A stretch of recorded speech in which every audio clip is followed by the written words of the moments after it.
Selam arkadaşlar, kanalımıza hoş geldiniz. Bugün Hande Erçel'in dünya çapındaki popülerliğinden bahsedeceğim. 2020 yılında yayınlanan Sen Çal Kapımı dizisi Hande Erçel'in kariyerini yeni bir zirveye oldu. Dizide Eda Yıldız karakterini canlandırdı ve bu rol milyonlarca izleyici tarafından sevildi. Dizi kısa sürede Türkiye'nin dışına yayıldı ve birçok ülkede yayınlandı.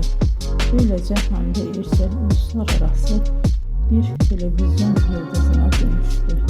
Aynı zamanda sosyal medyada da büyük bir popülerliğe ulaştı. Instagram'da milyonlarca takipçisi bulunuyor ve dünyanın en çok takip edilen Türk oyuncularından biri olarak biliniyor. Bugün Hande Erçel yalnızca dizilerde değil, moda ve reklam dünyasında da sık sık karşımıza çıkıyor. İzlediğiniz için teşekkür ederim. Bir sonraki videoda görüşmek üzere. Hoşça kalın.